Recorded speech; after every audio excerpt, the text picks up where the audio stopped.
So hello friends.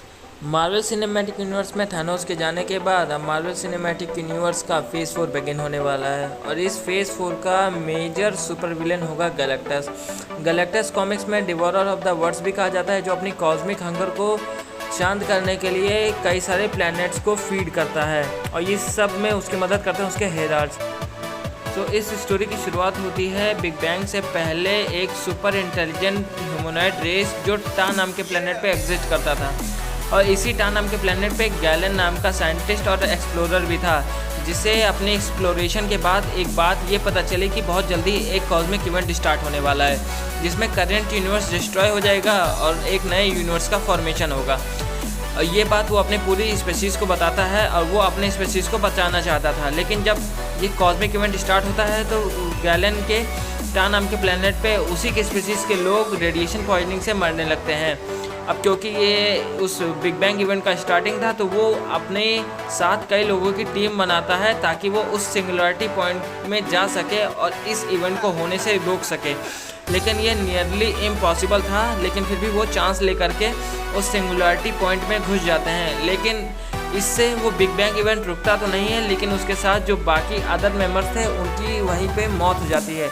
लेकिन इसी में गैलन को वहाँ पे सेंटियंस ऑफ यूनिवर्स नाम के कई कॉस्मिक बीइंग्स दिखते हैं। यही सुपर सेंटियंट कॉस्मिक बीइंग्स ही उस यूनिवर्स के डिस्ट्रक्शन के लिए रिस्पॉन्सिबल थे, लेकिन उस इवेंट के बाद सुपर सेंटियन बीइंग्स गैलन के साथ मर्ज होके और फॉर्मेशन करते हैं गैलेक्टस का, जो प्योर एनर्जी से बना हुआ था।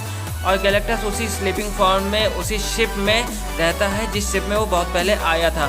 इसके बाद वो शिप उस नए क्रिएटेड यूनिवर्स में कई सालों तक भटकता रहता है। इसके बाद एक वॉचर की नज़र उस पर पड़ती है, लेकिन बात करें वॉचर की तो वॉचर का काम होता है सिर्फ और सिर्फ वॉच करना, ना कि इंटरवीन करना।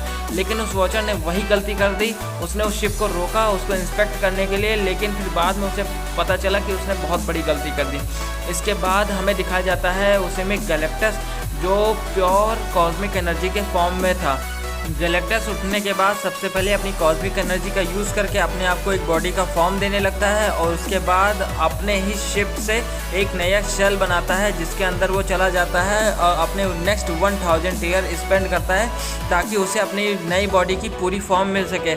इसके बाद वॉचर को तो ये पता चल ही गया था कि उससे बहुत बड़ी गलती हो गई और ये गैलेक्टस फ्यूचर के लिए बहुत बड़ा खतरा है। लेकिन हर वॉचर की एक ओथ होती है कि वो किसी चीज़ में इंटरवीन नहीं कर सकता। एक बार गलती होने के बाद वो वॉचर फिर दोबारा उसे नहीं रोकता और उसे वहाँ से जाने देता है। इसके बाद बहुत सालों तक गैलेक्टस का वो स्पेसशिप से बना हुआ शेल स्पेस में ट्रैवल करता रहता है और इसी शेल में गैलेक्टस अपनी ट्रू फॉर्म में ट्रांसफॉर्म होता रहता है।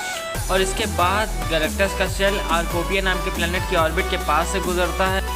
इस प्लेनेट के लोग गैलेक्टस के शेल को एनिमी का शिप समझ करके इसके ऊपर अटैक कर देते हैं और इसी के बाद गैलेक्टस अपने शेल से जाग जाता है और वो अपने 1000 साल से स्लीपिंग फॉर्म में होने की वजह से बहुत वीक महसूस करता है अपने आप को।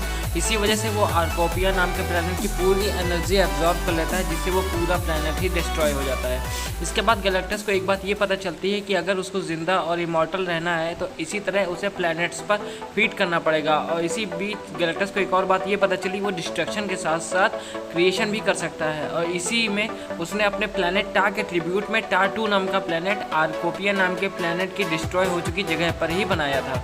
इसके बाद हमें यह बताया जाता है कि गैलेक्टस अपने इमॉर्टल होने की क्वेस्ट पर आगे निकल जाता है और फिर कई प्लैनेट को डिस्ट्रॉय करता हुआ ज़ल्ला नाम के एक प्लैनेट पे जाकर पहुंचता है। इस ज़ल्ला नाम के प्लैनेट पे कई ह्यूमनॉइड स्पीसीज रहती थी। इसी स्पीसीज में नॉर्दर्न रेड नाम का एक वॉलंटियर गैलेक्टस के पास जाता है पीस मांगने के लिए और वो गैलेक्टस से कहता है तुम ऐसे प्लैनेट्स क्यों डिस्ट्रॉय करते हो जहाँ पे कई सारी लाइफ फॉर्म एग्जिस्ट करती हैं और तुम सिर्फ अपने शौक के लिए उन प्लैनेट्स को डिस्ट्रॉय कर देते हो।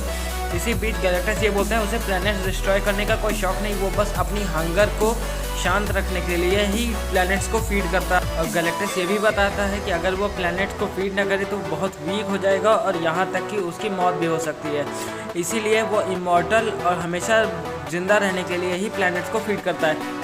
इसी बात पर नॉर्दर्न रेड गैलेक्टस से ये कहता है कि वो किसी ऐसे प्लेनेट को न डिस्ट्रॉय करे जिस पर एक इंटेलिजेंट लाइफ फॉर्म रहती है, बल्कि उस प्लेनेट की एनर्जी को फीड करे जिस पर सिर्फ प्लांट्स और एनिमल्स हो। लेकिन गैलेक्टस उससे ये बताता है ये सब करने के लिए उसके पास टाइम नहीं है और उससे जो प्लेनेट दिखता है वो उसको खा लेता है। इसी पर नॉर्दर्न रेड उससे ये बोलता है कि वो उसके लिए ये काम करेगा तब गैलेक्टस उसे पावर कॉस्मिक का एक छोटा सा टुकड़ा दे देता है, जिससे वो सिल्वर सर्फर में ट्रांसफॉर्म हो जाता है और वो गैलेक्टस का हेराल्ड बन जाता है। सिल्वर सर्फर गैलेक्टस के लिए वही प्लैनेट खोजता था जिस पर कोई इंटेलिजेंट लाइफ फॉर्म ना एग्जिस्ट करे। इसी पर गैलेक्टस को ये रियलाइज़ होता है कि वो उस प्लैनेट से उतनी एनर्जी नहीं ले पाता है जिस पर इंटेलिजेंट लाइफ फॉर्म नहीं एग्जिस्ट करती हैं। इसी पर गैलेक्टस सिल्वर सर्फर को किसी ऐसे इंटेलिजेंट लाइफ फॉर्म एग्जिस्ट करने वाले प्लैनेट पर भेजता है ताकि वो उससे ज़्यादा एनर्जी कंज्यूम कर सके। इसी पर सिल्वर सर्फर अर्थ को ढूंढ लेता है और उस अर्थ की लोकेशन को गैलेक्टस को बता देता है। इस पर गैलेक्टस अर्थ पर आता है अर्थ को कंज्यूम करने के लिए। इसी पर उसका सामना होता है फैंटास्टिक फोर से। इसी बीच सिल्वर सर्फर को भी रियलाइज़ हो जाता है कि उसे अर्थ को बचाना चाहिए। इसके बाद सिल्वर सर्फर फैंटास्टिक फोर की मदद करता है गैलेक्टस के अगेंस्ट में। इसी पर वॉचर रीड रिचर्ड्स को बता देता है कि गैलेक्टस को हराया कैसे जा सकता है। इसी पर रीड रिचर्ड्स ह्यूमन टॉर्च को टाटू नाम के प्लैनेट से द अल्टीमेट वेपन यानी अल्टीमेट नलीफायर लाने को भेज देते हैं। इसी बीच जब तक ह्यूमन टॉर्च अल्टीमेट नलीफायर लेके आता है तब तक फैंटास्टिक फोर की टीम गैलेक्टस से लड़ती रहती है और फिर जब ह्यूमन टॉर्च अल्टीमेट नलीफायर लेके आ जाता है, अल्टीमेट नलीफायर को फैंटास्टिक फोर के पास देखने के बाद गैलेक्टस चौंक जाता है और वो रीड रिचर्ड से ये बोलता है कि वो अर्थ को कंज्यूम नहीं करेगा, बस वो अल्टीमेट नलीफायर उसको दे दे। इस पर वॉचर भी ये बोलता है कि गैलेक्टस एक कॉस्मिक बीइंग है, वो कभी झूठ नहीं बोलता। इस पर गैलेक्टस वो अल्टीमेट नलीफायर लेने के बाद वापस चला जाता है। अब बात करते हैं गैलेक्टस की पावर्स और एबिलिटीज़ के बारे में। तो अब बात करते हैं गैलेक्टस की पावर्स एंड एबिलिटीज़ के बारे में। गैलेक्टस फोर्स फील्ड क्रिएशन कर सकता है जो बिल्कुल इनपेनिट्रेबल होंगी। उसके पास है power cosmic, telepathy, immortality, super human durability, cosmic awareness, intelligence, energy projection, resurrection और क्रिएशन ऑफ लाइफ की भी पावर है। तो अगर वीडियो अच्छा लगता है तो चैनल सब्सक्राइब